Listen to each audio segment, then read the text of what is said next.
Right then, let's talk about farming, not the jolly old MacDonald E-I-E-I-O kind of farming.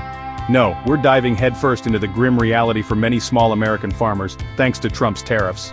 These weren't just casual tweaks, they were seismic shifts, ostensibly designed to protect American industry. The promise was prosperity. Instead, many farmers found themselves on the front line of a trade war they didn't ask for. For small agricultural operations, this wasn't some abstract economic gain. It was a direct hit to their livelihoods. Selling their produce became a Herculean task, pushing many to the brink. This economic pressure cooker didn't just simmer, it began to boil over, igniting a quiet, desperate revolt across rural America. It's a revolt of shuttered barns, for sale signs, and hushed conversations about who might be next to go under. The very people lauded as the Heartland's heroes found themselves treated as expendable pawns in a much larger game. The irony is that these tariffs were sold as a measure to protect the little guy. Yet the fallout has been disproportionately damaging to smaller operations. Now, if you think I'm being dramatic, let's sprinkle in some cold, hard numbers. During Trump's first term, the implementation of tariffs in 2018 correlated with a 24% surge in farm bankruptcies. By 2019, 599 farms filed for bankruptcy, the highest figure since 2011. The decline wasn't just in solvency, it was in the very existence of small farms. Between 2017 and 2022, the number of small farms plummeted by 14%. That translates to around 38,000 small farms ceasing to exist. Imagine 38,000 families potentially losing their homes, their heritage, and their primary source of income. The number of black farmers fell by a further 8% during the same period. U.S. farms collectively lost an estimated $26 billion in just a year and a half. Soybean exports to China nosedived, dropping by nearly 75% in 2018 alone. Farmers who had spent years cultivating these trade relationships saw them evaporate almost instantaneously. Predictions for the impact of Trump's second-term tariffs suggest even more pain for small agricultural enterprises. The numbers paint a bleak picture, a landscape of economic hardship etched onto the very fabric of rural America.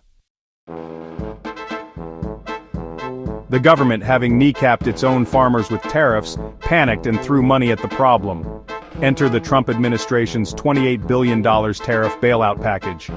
The distribution of this largesse was skewed. The top 10% of bailout recipients raked in 54% of all the funds. Meanwhile, the bottom 80% of farmers received, on average, less than $5,000 each. Large agricultural corporations also benefited significantly through lucrative federal contracts and government purchases of surplus commodities. The very system that was crushing small producers was also lining the pockets of corporate giants. This whole bailout charade raises serious questions about who agricultural policy is truly designed to serve. It was less a rescue mission and more a reinforcement of the status quo, with a hefty price tag attached, paid for by the taxpayer. The tariff turmoil and skewed bailouts acted as a powerful accelerant for farm consolidation. Large agricultural operations and wealthy landowners have been steadily increasing their share of cropland for decades. The tariffs made it easier for these larger fish to swallow the struggling smaller ones.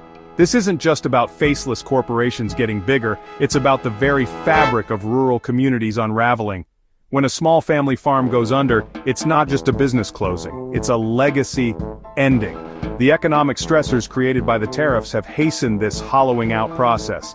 The average American farmer is now 57 years old. As these farmers approach retirement, many find their heirs are uninterested in taking on the immense financial risks and labor of modern farming.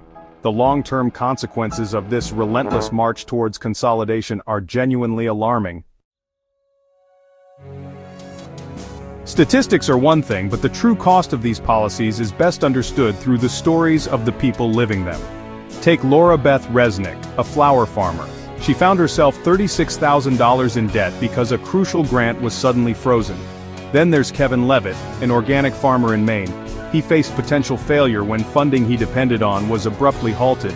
These aren't isolated incidents, they are emblematic of a wider pattern of support systems being kicked away just when small farmers need them most. John Boyd Jr., president of the National Black Farmers Association, has been a vocal critic of how these policies have disproportionately harmed minority farmers. He highlighted the absurdity of using tariffs as a blunt instrument of foreign policy. Aaron Lehman of the Iowa Farmers Union lamented how quickly years of work building trade relationships were undone by the tariffs. Michelle Hughes from the National Young Farmers Coalition emphasized that for many small and young farmers, there simply isn't a plan B.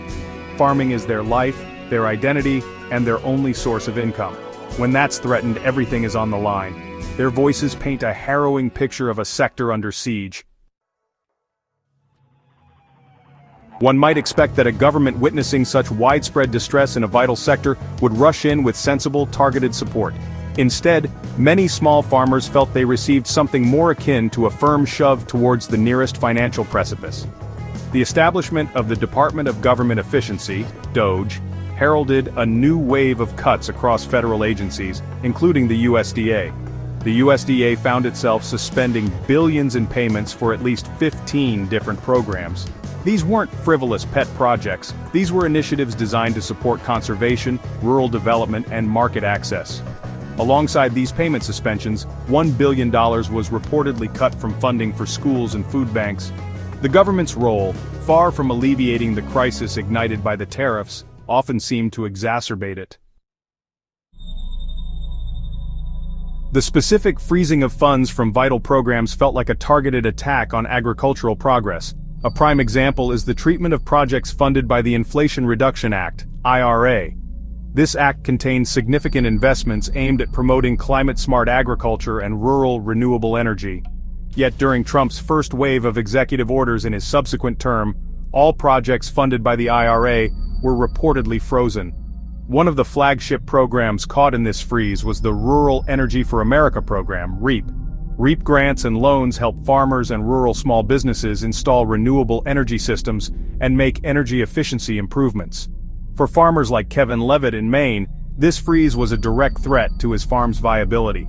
Reports indicate that over $6 billion of federal funds promised to farmers have been either frozen or outright terminated during Trump's second term.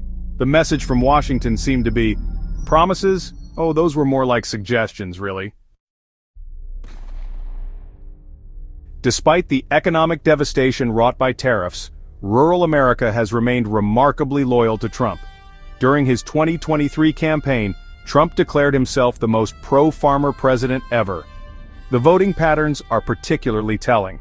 In the 2024 elections, 78% of voters in farm-dependent counties still cast their ballots for Trump.